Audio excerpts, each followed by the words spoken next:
कहानी उन आम घरों की है जहाँ खाने वाले तो कई, लेकिन कमाने वाला एक मर्द ही होता है।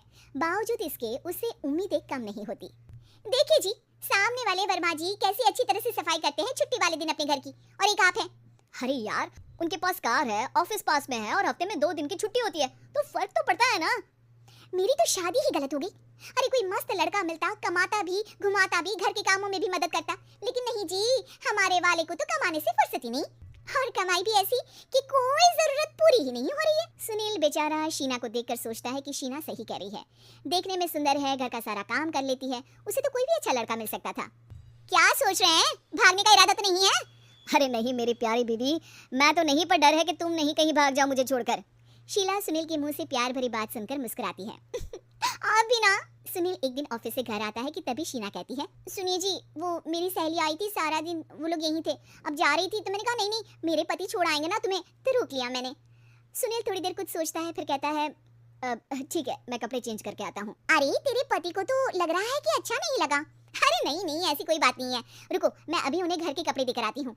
शीना अंदर जाती है जहाँ सुनील पलंग पर लेटा होता है। अरे क्या मजाक है, वो कह रही है कि आपने मुंह बना लिया।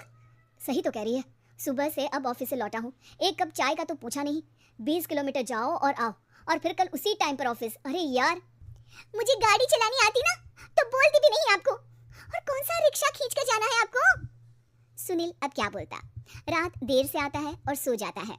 अगले दिन शरीर दर्द हो रहा है। अरे तो मत जाओ ना ऑफिस, चलते हैं ना मार्केट घूमने, फिर पिक्चर देखेंगे और रात में खाना खाकर घर वापस। सुनील जब सारे दिन की थकान वाला शेड्यूल सुनता है तो वो सीधे सीधे ऑफिस के लिए तैयार हो जाता है। अब आए दिन शीना की डिमांड बढ़ती ही चली जाती है और सुनील उसको पूरा भी करता। लेकिन एक दिन, ए जी मेरा भाई आ रहा है, उसे 2 लाख रुपए की जरूरत है। हाँ तो मैं क्या करूँ शीना, मेरे पास इतने रुपए नहीं है। हाँ हाँ पता है नहीं है, लेकिन किसी से लेकर तो दे सकते हो ना। अरे मैं किससे मांगू, मेरे तो जानने में भी कोई नहीं है जिसके पास इतनी बड़ी रकम हो। तभी वहाँ शीना का भाई शीनू आ जाता है। जीजा जी कैसे हैं आप? अब मैं ठीक हूँ शीनू, अचानक इतनी बड़ी रकम की जरूरत कैसे पड़ गई? अरे जीजा जी, वो बिजनेस शुरू किया ना, तो उसके लिए पैसे की जरूरत है, काफी हो चुका है, थोड़ा पैसा बचता है तो मैंने सोचा आपसे ले लूं। अब देखो मेरे ऑफिस में कुछ लोग हैं जिनकी सेविंग अच्छी है, मैं उन लोगों से बात करके देखता हूँ। सुनील ऑफिस से किसी से पैसे लेकर शीना को दे देता है। शीना वो पैसा भाई को दे देती है 2 महीने बाद। अरे यार शीना, वो ऑफिस वाला आदमी अपने पैसे मांग रहा है, कैसे दूं? अपने भाई से बोलो ना पैसे दे दे। अरे हाँ हाँ दे देगा, कहाँ भागा जा रहा है, आप उनको बोल दो कि दे देंगे। थोड़े दिन बाद, शीना वो आदमी मुझसे आज भी पैसे मांग रहा था यार, मैं तंग आ गया हूँ, ऑफिस जाते ही सामने उसका चेहरा दिखता है, क्या बोलूँ, बार बार पैसे मांगता है। अच्छा मैं शीनू को फ़ोन लगाती हूँ, बात करके देखती हूँ। शीना भाई को फ़ोन करती है लेकिन वो फ़ोन उठाता ही नहीं, लगता है भाई कहीं ऐसी जगह है जहाँ नेटवर्क की समस्या होगी।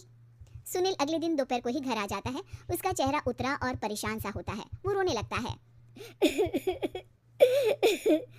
अरे क्या हुआ जी, आप इतना परेशान क्यों हैं, सब ठीक तो है ना? अरे नहीं शीना, कुछ ठीक नहीं है, मैं ठीक नहीं हूँ। तुम्हारे भाई के लिए मैंने जो पैसे लिए थे, उस आदमी ने आज भरे ऑफिस में सबके सामने मेरी बेइज्जती कर दी। सबके सामने आज मैं कर्जदार बनकर खड़ा था। मैंने हर वो प्रयास किया घर चलाने के लिए जो मैं कर सकता था, लेकिन अब नहीं होगा। वो फिर रोने लगता है। अरे आप तो औरतों की तरह रो रहे हैं, मर्द हैं आप। क्यों, आदमी के सीने में दिल नहीं होता, या फिर वो इंसान नहीं मशीन होता है? अरे मैं थक चुका हूँ शीना, तुम समझती क्यों नहीं? मैं भी शारीरिक और मानसिक रूप से थकता हूँ, मैं भी आराम करना चाहता हूँ, सुकून चाहता हूँ, मैं अब कुछ नहीं कर सकता। कुछ नहीं। वो बैठ जाता है। शीना पति को हैरान परेशान देखकर चुप हो जाती है।